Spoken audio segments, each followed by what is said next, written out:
haggis. Oh, Yeah. Is that the first time you see one? Yes. That's a big one. I've seen it. That is. Cracker. It's like a misshapen rugby ball.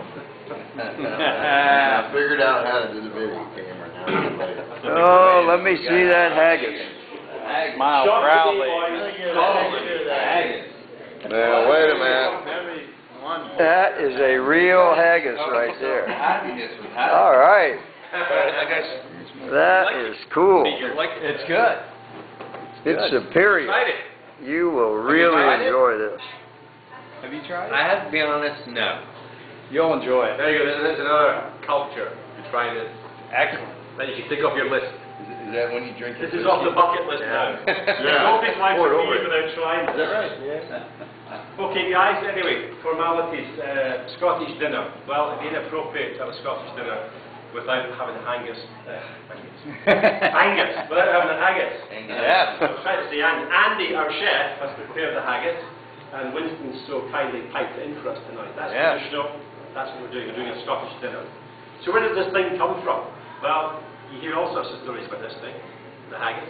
Do you shoot it? Is it freshly shot? What's it all about? It looks like a rugby ball, but it's absolutely gorgeous. Lots of famous Scotsmen. Give me some, apart from Scotland and myself. Name some other famous. William Wallace. William Wallace. Any other famous Scotsman? Tommy Morris. Old Tom Morris. Tom Morris. Any other famous Scotsman? Tommy Armour. Tommy Armour. Any other Scotsman? Robert Burns. Robert Burns.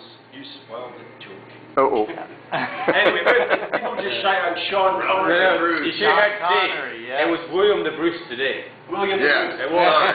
So, from the correct, history Robert the books, Bruce. Robert the Bruce. But you've also got Scotland, remember, you guys wouldn't have been here.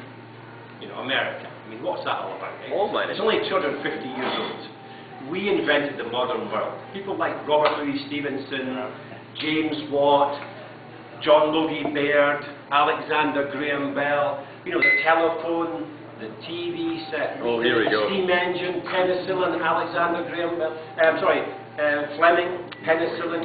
Anyway, these guys disappear in the background when you talk about Robert Burns, because he's probably our most famous Scotsman. Robert Burns was a farmer, a pretty awful farmer. 1759 to 1796. Think about it, that's a long time ago. Wow. He lived 37 years. That's all he lived. But you weren't going to live very long these days anyway. Because any of you involved in medicine and medical supplies, medicine was not what it is now. So life was short. The haggis was the foodstuff of the poor. That's what filled your bellies. It's a bit like rice or McDonald's hamburgers. It just keeps you going. So that was the foodstuff of the poor. Okay? And Burns was our legendary poet. He was a great womanizer. As I said, he was a bloody awful farmer. My kind of guy. The farmers in Ayrshire, you're going to go by... I'm going to make sure I get this right. You're going to go by Ayrshire in the second part of your tour, and you're going to see where Burns hailed from. That's where he came from. Okay, but he wrote things like A Fond Kiss, the tune that Winston sung for you, played for you, Old Lang Syne. That's all Burns. Everything is Burns.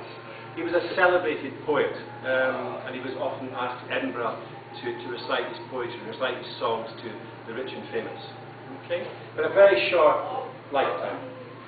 So, I'm going to recite a poem to you, which was written by Robert Burns. The reason why it was written by Robert Burns is he went to a men's dinner, lawyers, doctors, dentists in Ayrshire. And at the end of the dinner, he was asked to propose a toast to Queen and Country.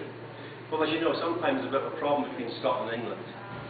He did it the first and he thought, this has got to change. Okay? So he decided that he would propose a toast to the haggis, which is our national dish. Okay? So he went away from that club, that men's club in Ayrshire, and he came back the next year, and they were all very, very surprised. And the chef got the haggis out, and he started to cut it up and address the haggis. This was novel. It was Robert Burns.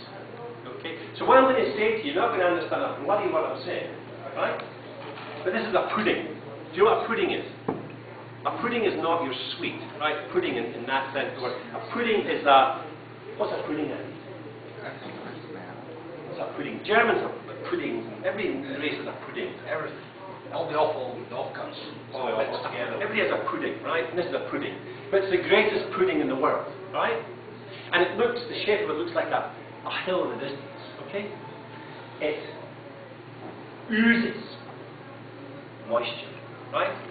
It Needs smells something to do wonderful, with his hands. right? Give him a glass And it's the of food water. stuff of the Scottish people. Scottish people don't like fancy things. Fancy things, the little cups and all this rubbish, fancy knives and forks. We don't want that rubbish, okay? If you want a Scotsman to enjoy a dinner, you give him haggis, okay? So that's kind of what the poem's about. Right, that just gives you some background so you know where I'm actually going with this.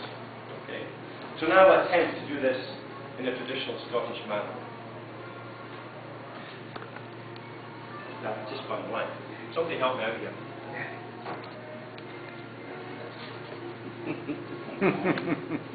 Dear haggis.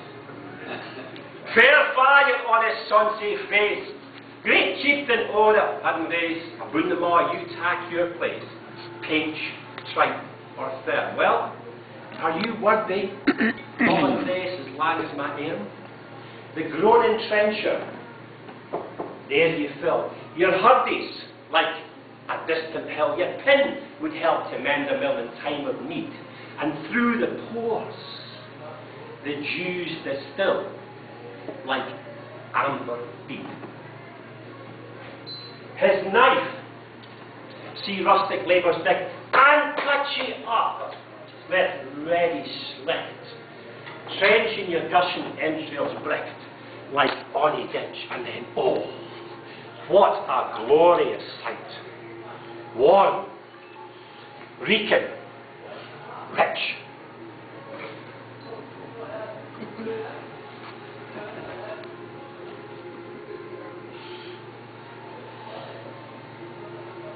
Then, horn for horn they stretch and strive. They'll take the hindmost on the drive, to add a wheel small kites be alive, are bent like drums. Then all good men may like to rive. Be thanked at heart. Is there that o'er his French ragout, or olio that would star suit, or fricassee would mark her spew, looks doon with sneer and scornful view on sick a dinner. Poor devil, see him o'er his trash, as feckless as a withered rash, a spindle shank of your quick lashes, naive and knit, through bloody flood or field to dash. Oh, how unfit. But, mark, the rustic haggis fed. The trembling earth resounds his tread, Barclay's valley uplaid, he'll mark it whistle, and lead arms and heads of English people will snap, like taps, listen. Ye powers wha make mankind your care, all Scotland wants these gigs to wear, if you wish her grateful prayer, gie her a haggis. Gentlemen, please be upstanding. With your whiskey glasses. Upstanding. Two haggis. Stand up. The piper. Piper. Viper. Two in. Yeah. And Do To the haggis. Slange. Lunge. Lunge. Take it, Winston, serve it up. And